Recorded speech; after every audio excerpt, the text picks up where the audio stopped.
Hello friends, कैसे हैं आप सब? बढ़िया। चलिए आज हम स्टार्ट कर रहे हैं लेबनिज थ्योरम। ये टॉपिक है बीएससी फर्स्ट ईयर का जो सेकंड बुक है कैलकुलस यानी कलन, उसमें फर्स्ट यूनिट का ये टॉपिक है लेबनिज थ्योरम। चलिए स्टार्ट करते हैं कि ये थ्योरम आखिर कहता क्या है। ये थ्योरम इस्तेमाल कब किया जाता है? जब आपको दो फंक्शंस के प्रोडक्ट का nth डेरिवेटिव निकालना होता है, यानी nवां अवकलज। ठीक है, जब दो फंक्शंस के प्रोडक्ट का हम पहली बार डिफरेंशिएशन करते हैं तो उसका फॉर्मूला तो काफ़ी आसान है, जो कि आप सभी को पता है। कैसे करते हैं बताइए? मान लीजिए दो फंक्शन है हमारे पास u और v, और उसका हम फर्स्ट टाइम डिफरेंशिएशन कर रहे हैं, पहला अवकलज निकाल रहे हैं। तो हम क्या करते हैं, दो फंक्शन में से किसी एक का डिफरेंशिएशन करते हैं, दूसरे को फिक्स रखते हैं, प्लस फिर दूसरे का डिफरेंशिएशन करते हैं और पहले को फिक्स रखते हैं। ऐसा ही होता है ना? तो वो तो सिंपल फॉर्मूला था, मगर हमें यहाँ पर उसका फर्स्ट डेरिवेटिव नहीं बल्कि nth डेरिवेटिव निकालना है। मान लीजिए दो फंक्शन है u और v, दोनों का प्रोडक्ट है और उस पूरे का हमें निकालना है nth डेरिवेटिव, nवां अवकलज। तो इसके लिए हम इस्तेमाल करते हैं लेबनिज थ्योरम। लेबनिज थ्योरम इन्हीं की जानकारी देता है। तो जल्दी से स्टार्ट करते हैं। देखिए ये थ्योरम का जो स्टेटमेंट है, मैं पहले उसको पूरा लिखता हूँ, काफ़ी लंबा है, और उसके बाद हम इसका प्रूफ देखेंगे। D N U V, what is U and V? तो हम यहाँ लिखते हैं let U and V be two functions of X. मान लो u और v x के कोई दो फंक्शंस हैं और उनका प्रोडक्ट और ये उनका nth डेरिवेटिव। तो इसका फॉर्मूला क्या होता है सर? चलिए मैं लिखता हूँ यहाँ पे, पहले फंक्शन का nth डेरिवेटिव यानी डी एन यू इंटू दूसरा फंक्शन सिर्फ लिखाएगा, उसका कोई डेरिवेटिव नहीं लिखने, सिर्फ v जस का तस जैसा v है वो लिखाएगा बस, प्लस अब क्या करना है आपको, NC1 लगाना है। आप एकदम गौर से देखना, ये बाइनोमियल थ्योरम के हिसाब से ही इसके जो कोफिशिएंट हैं वो तैयार होते हैं। बाइनोमियल थ्योरम मैंने इसके पहले वाले वीडियो में बताया है, आप जरूर जाकर देखें। तो NC1 हो गया। अब पहले वाला फंक्शन कौन है? u, और हमने यहाँ पे क्या लिखा है? डी एन यू का मतलब u का nth डेरिवेटिव। तो अगले पद में क्या करना है, उसका एक डेरिवेटिव कम करना है, यानी ये हो जाएगा डी एन माइनस यू। आप ऐसा भी समझ सकते हैं कि n माइनस वन, ये देखो n माइनस वन यू है ना, D N minus one U, D N minus one U. और ये जो दूसरा फंक्शन था v, उसका डेरिवेटिव होना अब स्टार्ट हो जाएगा, यानी कि v का फर्स्ट डेरिवेटिव dv। एक बार फिर से मैं इसको पढ़ता हूं, मैं आपको बताना चाह रहा हूं, u उसका nth derivative D N U हो गया, इनटू दूसरा फंक्शन एज इट इज लिखाएगा, प्लस NC1 करेंगे, फिर पहले फंक्शन का n माइनस वनथ डेरिवेटिव, यानी कि इससे एक कम होते जाएगा, और उसके बदले में दूसरे फंक्शन का पहला डेरिवेटिव आ जाएगा। लो बताओ इसके बाद क्या लिखेंगे हम लोग? अब क्या आएगा, जैसे यहाँ NC1 आया ना, तो यहाँ क्या आएगा, NC2 आएगा, d का n माइनस टू, इसमें से इसको माइनस करना है, n minus two U, D के पावर में n माइनस टू यू, और इनटू हो जाएगा, ये जो 2 है वो v के लिए लगेगा, यानी d2v। आप इसको ऐसा भी समझ सकते हैं कि अगले पद में यानी अगले टर्म में u का एक डेरिवेटिव फिर कम हो गया, ये u का n माइनस वनथ डेरिवेटिव था, n माइनस वनवा अवकलज था, और अगले टर्म में u का n माइनस टूवा अवकलज हो गया, यानी n माइनस टूथ डेरिवेटिव हो गया, एक डेरिवेटिव कम हो गया, और उसके बदले में v का एक डेरिवेटिव क्या हो गया, बढ़ गया। समझ में आ रहा होगा, बहुत सरल है ये। भले बोलते बोलते मेरे शब्दों में गड़बड़ हो जाती है, u की जगह v हो जाता होगा ऐसा कुछ, तो आप लोग समझ सकते हैं इसको, क्योंकि इस समय हम थोड़े से थके हुए हैं तो थोड़ा सा गड़बड़ हो रहा है, लेकिन आप बहुत आसानी से समझ पा रहे होंगे। लो बताओ इसके बाद क्या होगा, NC3। तो NC3 में हम क्या लिखेंगे, NC3 d n minus three you, यानी u का फिर एक अवकलज कम हो गया, उसके बदले में v का बढ़ जाएगा, ये सामने में जो डी डी लग रहा है वो उसका डेरिवेटिव बता रहा है, ठीक है। जैसे ये डी एन यू मतलब यू का nth डेरिवेटिव, और फिर ये प्लस चलते चलते चलते चलते जाएगा। जब आप पहुंचेंगे, मान लीजिए आप पहुंचेंगे rth नंबर पे, तो ये हो जाएगा N C R D N minus R U T R V, ठीक। एक्चुअली ये r प्लस वनथ टर्म है, मैंने आपको बताया। ये देखो, ये पहला टर्म, ये दूसरा टर्म, दूसरे टर्म में 1 आ रहा है, तीसरे टर्म में 2 आ रहा है, चौथे टर्म में 3 आ रहा है, चौथा टर्म लेकिन आ रहा है 3, 10वां टर्म में 9 आएगा, इसलिए r प्लस वनथ टर्म में r आएगा और प्लस चलते जाएगा। लास्ट में जब इसका nth टर्म आएगा तो हो जाएगा N C N D N minus N U और डी एन वी, यानी लास्ट वाले टर्म में n माइनस एन मतलब क्या हुआ, 0, तो u का जीरो डेरिवेटिव, यानी u सिर्फ u लिखाएगा और v का डेरिवेटिव बढ़ बढ़ के बढ़ते बढ़ते लास्ट में nth डेरिवेटिव आ जाएगा, और n से n की वैल्यू 1 होती है, इसलिए इसको भी लिखने की जरूरत नहीं है, प्लस इसलिए मैंने यहीं पे लगा दिया, ठीक है। ये है लेबनिज थ्योरम, ठीक है। तो भले बड़ा है लेकिन काफ़ी आसान है। किस तरीके से इसके टर्म्स लिखे गए हैं वो मैंने आपको समझा दिए। अब हम इसका प्रूफ देखेंगे। इसका प्रूफ हम करेंगे मैथमेटिकल इंडक्शन की मदद से, by principle of mathematical induction. Mathematical induction के अनुसार हम इस थ्योरम को पहले n इक्वल 1 के लिए प्रूफ करेंगे, n इक्वल 1 के लिए प्रूफ करेंगे, और फिर हम ये मान के चलेंगे कि n इक्वल m के लिए, m क्या है, कोई वैल्यू है, n की कोई वैल्यू है m, उस m के लिए हम इस थ्योरम को सत्य यानी सही यानी ट्रू मान कर चलेंगे, ठीक है। मैं यहाँ पे लिख देता हूँ ताकि आपको स्टेप्स याद रहे। n इक्वल 1 के लिए सबसे पहले हम प्रूफ करेंगे, फिर n इक्वल m के लिए हम इसको ट्रू मान कर चलेंगे, और उसके बाद फाइनली हम इसको n इक्वल m प्लस 1 के लिए प्रूफ करेंगे, ठीक है। n इक्वल 1 के लिए प्रूफ करना है, n इक्वल m के लिए इसको ट्रू मान कर चलना है, और n इक्वल m प्लस 1 के लिए इसको फिर से प्रूफ यानी ट्रू साबित करके दिखाना है, तब हमारा थ्योरम प्रूफ हो जाएगा। तो मैं यहाँ पे लिखता हूँ, we will prove this theorem by principle of mathematical induction. हम इस थ्योरम को मैथमेटिकल इंडक्शन के प्रिंसिपल से सिद्ध करेंगे, यानी गणितीय आगमन के सिद्धांत से सिद्ध करेंगे। तो चलिए, for n equal 1, n equal 1 बोलने का मतलब क्या है सर, n की जगह 1 रख के देख लो आप। For n equal 1 we have, यानी हमारे पास क्या है n इक्वल 1 रखने पर, तो आप d u v, यानी n की वैल्यू 1 रखोगे तो सिर्फ d मिलेगा, और d मतलब पहला अवकलज, प्रथम अवकलज, फर्स्ट डेरिवेटिव। तो फर्स्ट डेरिवेटिव तो आप जानते ही हैं, एक का डिफरेंशिएशन करना है, दूसरे को फिक्स रखना है। मान लो मैं u का डिफरेंशिएशन कर दिया तो उस समय v को फिक्स रखूंगा, और उसके बाद u को फिक्स रख के v का डिफरेंशिएशन कर दूंगा। बहुत आसान है। तो देख लो आप, ये क्या इस फॉर्मूले में फिट बैठ रहा है, बिल्कुल ठीक बैठ रहा है। देखो n की वैल्यू यहाँ 1 दिख रही है, u v, उसके बाद डायरेक्ट आपको ये वाला टर्म दिखाई दे रहा है, n की वैल्यू 1। तो आप बोलोगे सर पहले के बाद आखिरी वाला क्यों देख रहे हो, क्योंकि सीरीज बात है, आप फर्स्ट डेरिवेटिव निकाल रहे हैं तो टर्म कितने बनेंगे, 2 ही तो बनेंगे, ये और ये, ठीक है। और वैसे भी हम लोग क्या देखें कि अगर पहले टर्म में du इंटू वी आ रहा है तो अगले टर्म में u का एक डेरिवेटिव क्या होना था, कम होना था, और उसके बदले v का एक डेरिवेटिव क्या होना था, बढ़ना था। वही काम हुआ है, du मतलब u का एक डेरिवेटिव, अगले टर्म में वो d गायब हो गया, यानी u सिर्फ u आएगा, और यहाँ पे v लिखा है तो अगले टर्म में क्या आएगा, v का एक डेरिवेटिव बढ़ जाएगा। कहानी यहीं समाप्त हो गई। चलिए अब n इक्वल 2 के लिए भी देख लेते हैं। चलो, for n equal 2 what we have, d2v sorry d2uv, d2uv, u और v के मल्टीप्लिकेशन का सेकंड डेरिवेटिव। तो चलिए भैया, सेकंड मतलब आइए इसका एक बार और डिफरेंशिएशन, इसका एक बार और डिफरेंशिएशन चलिए करते हैं। तो मैं यहाँ पे एक काम करता हूँ, इसका डिफरेंशिएशन कर दिया, du का एक बार और डिफरेंशिएशन, तो ये d2u हो जाएगा ना।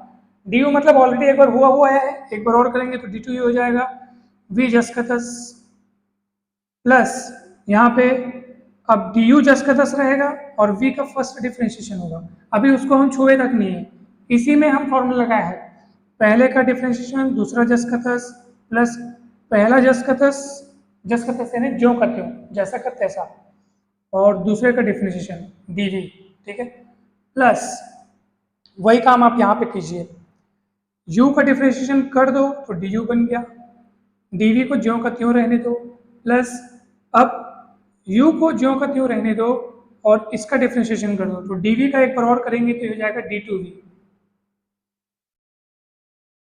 ठीक है, इसका डिफरेंशिएशन हुआ तो d2u हो गया, v ज्यों का त्यों बना रहा, प्लस फिर ये ज्यों का त्यों बना रहा, v का एक बार डिफरेंशिएशन करना है इसलिए dv लगा दिया, प्लस इसका डिफरेंशिएशन कर दिया इसलिए इसके सामने d लग गया, ये जस का तस बैठा रहा, प्लस फिर ये ज्यों का त्यों बैठा रहा, इसका एक बार डिफरेंशिएशन करना है करके इस d एक बार था एक बार और लगा दिया तो d2 हो गया, तो d2u into V plus du dv यानी 2du dv और plus u into D square we.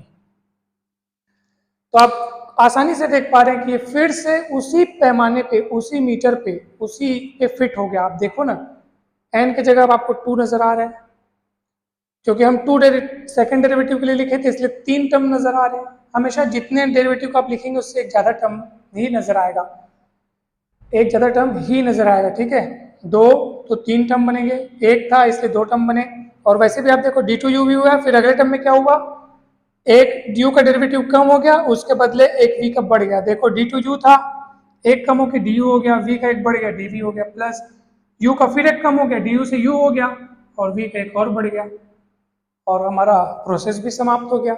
और देखो ना अगले टर्म में क्या था, nc1, तो n के स्थान पर क्या है 2, तो ये 2c1, और 2c1 की वैल्यू 1 होती है, सॉरी 2c1 की वैल्यू क्या होती है, 2 होती है, कितना भी c1 होना उसकी वैल्यू उतनी ही होती है, nc1 है तो n, 50c1 है तो 50, 500c1 है तो 500, ठीक है। तो हमने देखा कि n इक्वल 2 के लिए भी ये थ्योरम सिद्ध होता है, n इक्वल 1 के लिए सिद्ध हुआ, n इक्वल 2 के लिए सिद्ध हुआ। अब हम इसको प्रूफ करेंगे, सॉरी इसका जो सेकंड स्टेप है हम क्या मान के चलेंगे, ये मान लीजिए ये theorem n equal m, what is m, m is any specific value of n, m जो है n का कोई विशिष्ट मान है, और उसके लिए ये इस थ्योरम को हम ट्रू मानकर चलेंगे और ये प्रूफ करेंगे कि n इक्वल m प्लस 1 के लिए भी ये थ्योरम जो है वो ट्रू है। तो चलिए मैं आप लिखता हूँ, अब इसको अच्छे से देख लो क्योंकि मेरे पास ज़्यादा जगह नहीं है, इसको मिटाऊंगा मैं, तो आप नोट करना है तो नोट कर सकते हो, स्किप करके, सॉरी स्किप नहीं, पॉज करके, वीडियो को पॉज करके इसको नोट कर सकते हो, वीडियो स्किप नहीं करना है, आपको पूरा शुरू से लास्ट तक समझना है, क्योंकि अब ये तो जो प्रोसेस था वो सिंपल ही था, आपका जो प्रोसेस है ना वो थोड़ा सा हार्ड हो जाएगा, तो आप ध्यान से समझेंगे, तो वीडियो रोक कर आप इसको नोट कर लीजिए, सबसे बेस्ट, ठीक, इसको मिटा रहा हूं मैं। तो ऐसे वीडियो बनाते बनाते कभी शब्दों की भूल हो जाती है, तो उसके लिए आप लोग हमें क्षमा कर दिया करें। चलिए, तो अब हम ये मान के चलते हैं, now let us suppose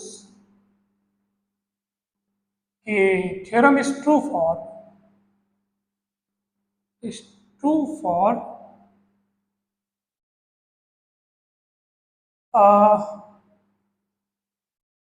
any specific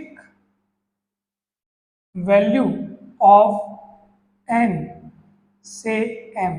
मान लीजिए, इसका मतलब ये हुआ कि मान लीजिए थ्योरम जो है वो n के किसी स्पेसिफिक, मतलब कोई पर्टिकुलर वैल्यू n इक्वल 3750 या ऐसे कुछ, मतलब कुछ भी, n इक्वल 62, 50, 55 जो भी है, और उस वैल्यू को हम लोग क्या बोल दिए, m, m what is m, m is any specific value of n, ठीक है, और इसके लिए हम थ्योरम को सच मान के चल रहे हैं। तो इसके लिए थ्योरम को सच मानने का मतलब ये हुआ कि जो स्टेटमेंट आपको ऊपर दिया गया लेबनिज थ्योरम, उसको पूरे को एज इट इज लिखना है m की जगह m रखते हुए।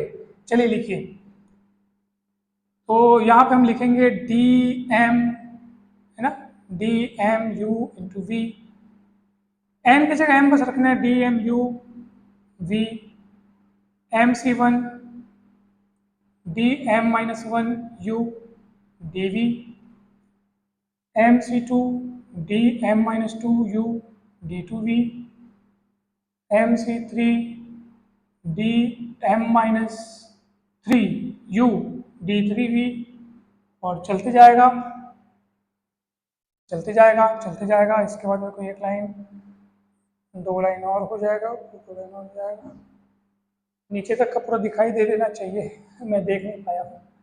चलिए ठीक है, चलते जाएगा चलते जाएगा। लास्ट में क्या आएगा बताइए, ये हो जाएगा M C R D M minus R U D R V, और लास्ट में आपको मिलेगा यू डी एम वी।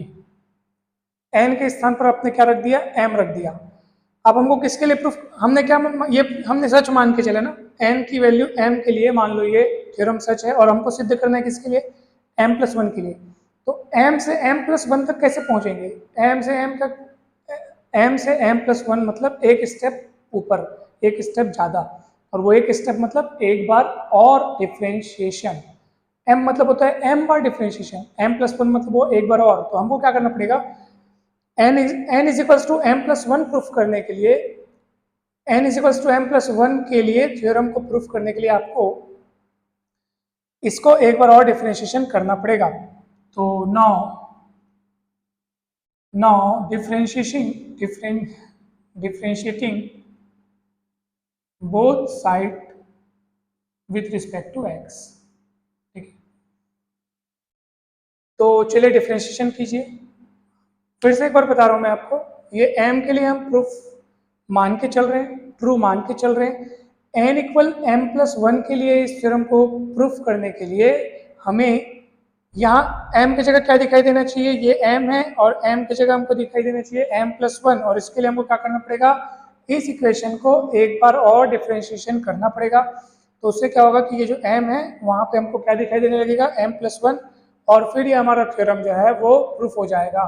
तो चलिए हम इसके दोनों ओर x के रिस्पेक्ट में क्या करते हैं, डिफ्रेंशिएशन करते हैं। तो ये हो जाएगा, एक बार डिफ्रेंशिएशन करोगे तो अभी हो जाएगा D M plus one U V is equals to, यहाँ पे आप देखेंगे यहाँ पे फिर दो टर्म हो गए, एक टर्म हो गया, ये दूसरा टर्म हो गया। तो फर्स्ट टर्म का डिफ्रेंशिएशन सेकंड को एज इट इज रखते हैं, तो ये हो जाएगा D M plus one U V as it is, फिर ये एज इट इज हो गया डी एम यू, वी का डिफ्रेंशिएशन कर दो D U D V, sorry D V, okay. इसका डिफ्रेंशिएशन किए तो m से एक बढ़ के m प्लस वन हो गया, v एज इट इज, फिर हो गया डी एम यू, v का डिफ्रेंशिएशन हो गया डी वी। अब इधर देखो एम सी वन लिखा है यहाँ पे, एम सी वन, फिर मैं यहाँ पे ब्रैकेट लगा देता हूँ क्योंकि इसका फिर से थोड़ा सा दो टर्म तैयार होंगे यहाँ पे। इसका डिफ्रेंशिएशन करो तो हो जाएगा D M U, M minus one है लेकिन एक बार डिफ्रेंशिएशन से तो एक और बढ़ जाएगा डी एम यू, इसको एज इट इज रखो, प्लस फिर क्या होगा, अब इसको एज इट इज रखेंगे D M minus one U, और इसका एक बढ़ जाएगा डी टू वी हो जाएगा डी टू वी, और इसी तरीके से हम आगे चलते जाएंगे। फिर इसका भी वही काम करना है, उसका भी आगे होगा। एक बार चलो उसको भी इसको भी लिख देता हूँ मैं, एम सी टू, इसका एक बार बढ़ाऊंगा, देखो D M minus two U, D M minus two U का एक पे डिफ्रेंशिएशन करेंगे तो डी एम माइनस वन बन जाएगा, और फिर क्या हो जाएगा फिर ये जस का तस लिखाएगा डी टू वी, फिर क्या होगा, इसको हम एज इट इज लिखेंगे D M minus two U, और इसका एक बढ़ जाएगा ऐसा,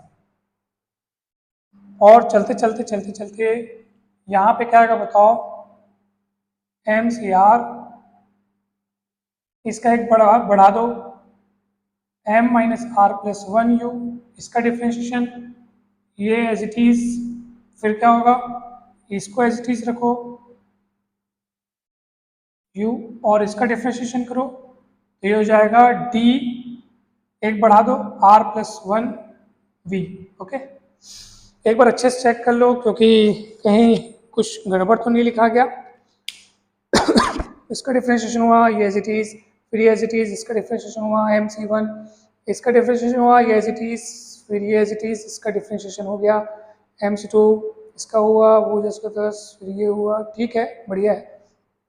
MCR लिखती है, इसका डिफ्रेंशिएशन हुआ, ये एज इट इज, फिर ये एज इट इज, इसका डिफ्रेंशिएशन हो गया। अब लास्ट वाला आप देखो, u का डिफ्रेंशिएशन करना है, इसलिए वो हो जाएगा du, ठीक। फिर ये हो जाएगा, ये एज इट इज बैठेगा, फिर u एज इट इज रहेगा, और इसका होगा dm+1v। तो ये बनी लंबी लाइन, अच्छे से आप इसको समझ लो, ठीक। अब हम एक काम करते हैं, लेकिन वो काम करे कहाँ? अब मैं इसको मिटा देता हूँ, ठीक। मैं कौन सी लाइन मिटा रहा हूँ? मैं मिटा रहा हूँ ये वाली लाइन।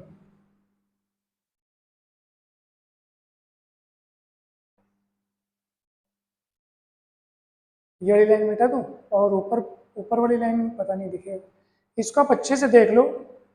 चलो मैं इतने में लिखने का बनाने का प्रयास करता हूँ। चलिए, अब ये डिफ्रेंशिएशन तो हमने कर दिया विथ रिस्पेक्ट टू एक्स। उसके बाद आप देखेंगे कि हम अब यहाँ से टर्म्स को कॉमन निकालते जाएंगे। देखिए ध्यान से, मैं यहाँ पे लिखता हूँ dm+1 u into V is equals to, first term हम लिखते हैं dm+1 u into V plus, अब आप गौर से देखिए कि ये dmu इंटू डी वी यहाँ पे भी है, और dmu इंटू डी वी यहाँ पे भी है, मगर ये ब्रैकेट के बाहर क्या लिखा है? mc1। तो ये अंदर जब इंटू होगा तो इसके साथ भी होगा और उसके साथ भी होगा। तो फिलहाल आप ऐसा सोचो कि इसके साथ इंटू हुआ है, हो गया इसके साथ इंटू, और इसको कॉमन निकालो। तो मैं यहाँ कॉमन भी निकाल दिया, dmu इंटू डी वी। अब बताइए ब्रैकेट के अंदर क्या बचेगा? तो इधर ये निकल गया कॉमन, तो इधर बचेगा 1, और प्लस यहाँ से भी कॉमन निकला है, तो इधर बचेगा क्या चीज? mc1, ठीक है। तो मैं लिखता हूँ mc1, और ये ब्रैकेट क्लोज, और इस 1 को फिलहाल मैं लिख देता हूँ mc0, ठीक है। हमेशा याद रखना, कितना भी c0 हो उसकी वैल्यू कितनी होती है? 1 होती है। प्लस अगले टर्म में हम देखते हैं, अब देखो mc1 का इससे इंटू होना अभी बचा हुआ है, ठीक है। mc1 अभी इससे इंटू होगा, साथ ही साथ आप देखो यही वाला टर्म हमको यहाँ पे भी दिख रहा है, देखो सेम सेम है, ये वाला टर्म यहाँ पे भी दिख रहा है, मगर उसका कोफिशिएंट कितना बन जाएगा? क्योंकि mc2 सामने में, तो वो भी उन दोनों से इंटू होगा, यहाँ से भी और वहां से भी। तो सोचो आप कि यहाँ से इंटू होगा और ये यहाँ से इंटू होगा, और ये जब कॉमन निकलेगा, तो चलो मैं निकाल देता हूँ common, dm-1 u into D two V. Common निकालने के बाद क्या बचेगा बताओ? mc1, और क्या बचेगा? mc2, ये ऐसा, ठीक है। और यही क्रम चलता रहेगा, फिर वैसे ही mc2 इससे इंटू होगा, तो इसके बाद वाले टर्म से वो कॉमन निकलेगा।